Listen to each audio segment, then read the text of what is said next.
Border গোলচক্কর এলাকায় পরিস্থিতি ও শান্তি শৃঙ্খলা বজায় রাখা নিয়ে এলাকার জনসাধারণের সাথে কথা বলেন ৭ রামনগর বিধায়ক এবং বর্তমান মেয়র দীপক মজুমদার।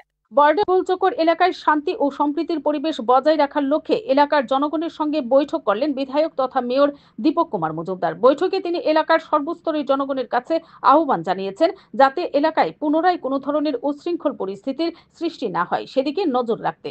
উচ্ছৃঙ্খল পরিস্থিতির সঙ্গে যারা জড়িত তাদের বিরুদ্ধে আইনের মতো কাজ করবে বলেও এদিন তিনি উল্লেখ করেন।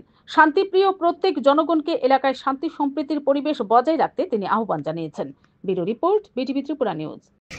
এখানে সবারই একটা আমাদের যে পরম্পরা, বিশেষ করে ৭ রামনগর বিধানসভা কেন্দ্রে একটা পরম্পরা যে হিন্দু মুসলিমরা একসঙ্গে আমাদের সমস্ত উৎসবে সমস্ত একসঙ্গে আমরা থাকি এবং কাজ করি।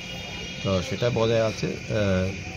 দুই পক্ষের মধ্যেই নিজেদের মধ্যে ভুল বোঝাবুঝি, কথা কাটাকাটি এবং দু একটা বিষয় নিয়ে বিবাদের ফলে উদ্ভূত পরিস্থিতি একটা পরিবেশ তৈরি হয়েছে। এটাকে আরও বড় করে কিছু কিছু চক্রান্তকারীরা এটা ব্যাপকভাবে যে হিন্দু মুসলিমদের মধ্যে বিভেদ করার চেষ্টা করা হচ্ছে।